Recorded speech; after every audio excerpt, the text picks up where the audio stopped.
नमस्कार। मैं डॉक्टर शोभा भाटिया राजकीय महाविद्यालय जम्वा रामगढ़ से बीए प्रथम वर्ष हिंदी अनिवार्य के प्रश्न पत्र हेतु आज आवेदन पत्र प्रारूप या कार्यालय संबंधी पत्रों के बारे में चर्चा करूंगी। पत्र लिखते समय हमें बहुत सी बातों का ध्यान रखना पड़ता है, क्योंकि सामान्यतः जो पत्र हम व्यक्तिगत तौर पर या अन्य किसी को लिखते हैं उसके लिए हमें बहुत कम बातों का ध्यान रखना पड़ता है। लेकिन जब हम किसी विभाग से या किसी कार्यालय से, ऑफिस से व्यापारिक रूप में पत्र के माध्यम से कार्य व्यवहार करते हैं तो हमें ऊपर से लेकर नीचे तक, अर्थात पत्र की शुरुआत से लेकर पत्र के अंत तक बहुत सारी बातों का ध्यान रखना पड़ता है। इसलिए पत्रों का एक औपचारिक ढांचा या प्रारूप तैयार किया गया है, जिसके माध्यम से हम पत्र व्यवहार कर सकते हैं। सबसे पहले शीर्षक की चर्चा करेंगे। यह शीर्षक कविता या कहानी की तरह का शीर्षक नहीं है, बल्कि इसमें सबसे पहले जिस संस्था से पत्र लिखा जा रहा है उस संस्था या कार्यालय का नाम और पता लिखा जाता है। आजकल ज़्यादातर यह नाम पहले से ही छपा हुआ रहता है, जिसे आप लेटर हेड के नाम से जानते हैं। लेकिन परीक्षा में जब आपको प्रश्न दिया जाता है तो उस समय आपके पास लेटर हेड नहीं होता, बल्कि उसका एक प्रारूप आपको बनाना होता है। तो सबसे पहले आपको जहाँ से आप पत्र लिख रहे हैं, जिस विभाग से आप पत्र लिख रहे हैं, उसका नाम और पता ऊपर लिखेंगे। उसके बाद दूसरे नंबर पर पत्र संख्या और दिनांक लिखा जाता है।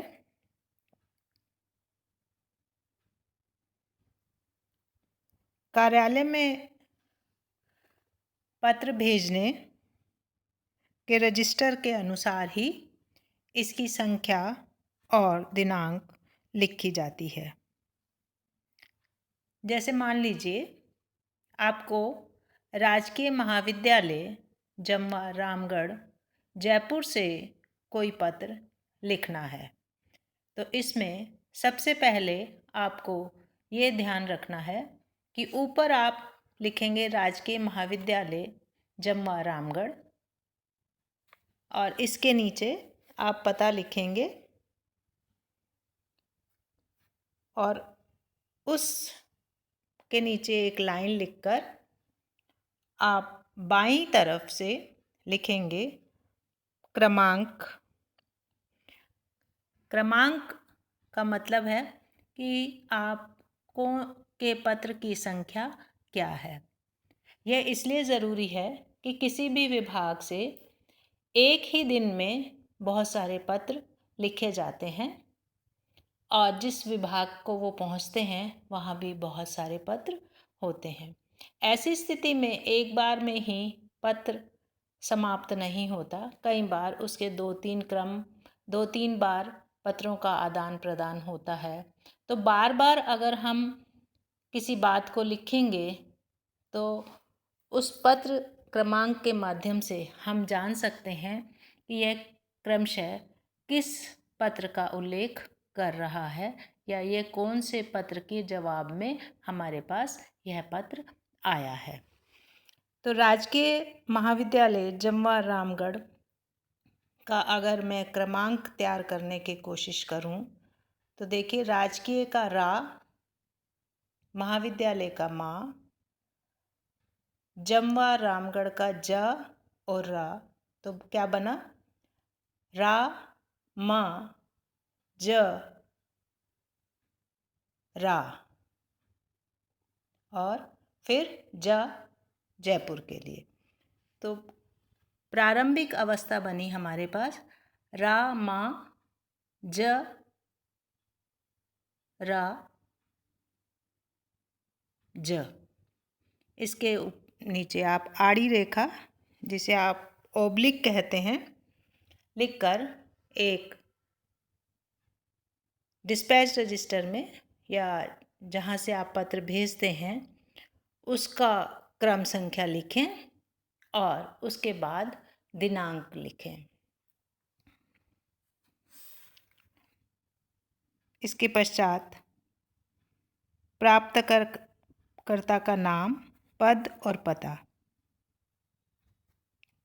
इसके नीचे ही लिखेंगे प्राप्तकर्ता का, जहां आप भेज रहे हैं उसका पद, नाम और पता लिखा जाएगा, जिस कार्यालय में आप पत्र भेज रहे हैं। इसके पश्चात आप लिखेंगे विषय संकेत। विषय संकेत से तात्पर्य ये है कि आप किस विषय के बारे में पत्र लिख रहे हैं। वो शिकायती पत्र है, वो अनुरोध पत्र है, या किसी व्यवस्था के लिए पत्र है। इस बारे में आप 2 या 3 अक्षरों में, बहुत कम शब्दों में इसे विषय संकेत में लिखेंगे। इसके पश्चात अगर यह पत्र क्रमशः लंबे समय तक एक दूसरे के साथ चल रहा है तो विषय और संदर्भ आप लिखेंगे। संदर्भ में आप लिखेंगे कि पूर्व में कौन से पत्र संख्या, दिनांक, पुनः दूसरा पत्र संख्या और क्रमांक और दिनांक, और फिर इसी तरह से 2, 3, 4 जितने भी आपके संदर्भ हैं, जहाँ जहाँ से आपने जितनी बार ये पत्र आया है उसके हिसाब से आप उसे लिखने का प्रयास करेंगे। विषय और संदर्भ के बाद आप संबोधन लिखेंगे, जिसमें ज़्यादातर महोदय, मान्यवर शब्द का प्रयोग किया जाता है और अति विशिष्ट व्यक्ति के लिए महामहिम शब्द का प्रयोग किया जाता है। संबोधन लिखने के पश्चात आप क्रमानुसार पत्र में जो जो आपको लिखना है उसे पैराग्राफ बनाते हुए या अनुच्छेद बनाते हुए आप इसे लिखेंगे, और अंत में भवदीय विश्वास पात्र लिखकर हस्ताक्षर करेंगे, और हस्ताक्षर के नीचे भेजने वाले का नाम, पद और पता। देखिए, ऊपर जो हमने लिखा है वह कार्यालय का नाम लिखा है, और नीचे जिसके द्वारा पत्र भेजा जा रहा है वो प्राचार्य भी हो सकता है, वो वहाँ का अन्य कोई व्यक्ति भी हो सकता है। तो उसका नाम और पद तथा पता लिखकर इस पत्र को भेजेंगे। मुख्य रूप से आपके सामने ये सारी बातें आई हैं, जिसे आप समझने का प्रयास कीजिए कि किस तरह से हम किसी पत्र को लिखते हैं। उदाहरण के माध्यम से मैं इसे समझाने का प्रयास पुनः करूँगी। ध्यान में रखने वाली बात यह है कि सबसे पहले शीर्षक से तात्पर्य जिस संस्था से पत्र भेजा जा रहा है उसका नाम, उसके नीचे पत्र संख्या एवं दिनांक, तीसरे नंबर पर प्राप्तकर्ता का नाम, पद और पता। फिर बहुत कम शब्दों में विषय और संदर्भ। पुनः संबोधन। संबोधन के बाद मुख्य रूप से जो पत्र आप लिख रहे हैं उसे, और अंत में भवदीय लिखकर हस्ताक्षर करने के पश्चात नीचे भेजने वाले का नाम, पद और पता लिखा जाता है।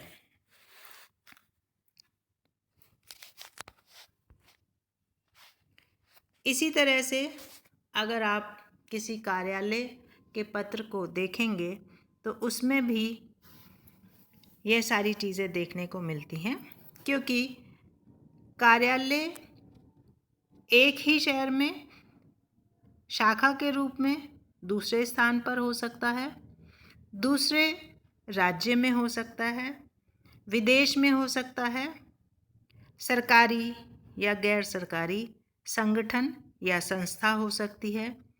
जनसाधारण के लिए यह पत्र भेजा जा सकता है। इसे हम कार्यालय पत्र के रूप में जानते हैं। इसमें भी सरकारी, अर्ध सरकारी, गैर सरकारी, प्रशासनिक व्यवस्थाएं आदि सभी के पत्र शासकीय या प्रशासकीय पत्रों के अंतर्गत आते हैं। अब देखिए, पुनः वो सारी चीज़ें ध्यान में रखने की हैं जैसा कि हमने पहले पढ़ा। सबसे ऊपर पत्र संख्या का उल्लेख होना चाहिए। पत्र के दाईं ओर कार्यालय का नाम प्रायः छपा रहना चाहिए। पत्र के बाईं ओर पहले प्रेषक का पद, नाम, पता और नीचे भेजने वाले का नाम, पता लिखना चाहिए। इसके पश्चात स्थान और दिनांक का उल्लेख करते हुए नीचे की पंक्ति से पत्र के प्रायः बीच में विषय का संकेत होना चाहिए। संबोधन के लिए महोदय या प्रिय महोदय लिखना ही पर्याप्त होता है। संदर्भ में इससे पूर्व का अगर कोई पत्र व्यवहार हुआ है तो उसे लिखना चाहिए। जो मुख्य विषय है उसे क्रमशः 1, 2, 3, 4 नंबर ना लिखते हुए छोटे छोटे अनुच्छेदों में बांटकर लिखना चाहिए। पत्र में आदेश देने वाले अधिकारी के आदेशों का पूर्ण रूप से समावेश होना चाहिए। पत्र को हमेशा अन्य पुरुष शैली या निर्वैयक्तिक ढंग से लिखना चाहिए, अर्थात उसमें पहचान के रूप में कुछ भी नहीं लिखना चाहिए। इस लेखन के बाद मैं आपको उदाहरण स्वरूप कुछ लिखकर बताने का प्रयास करूंगी, जिससे कि आपको स्पष्ट हो सके कि यह पत्र कैसे लिखे जाते हैं। धन्यवाद।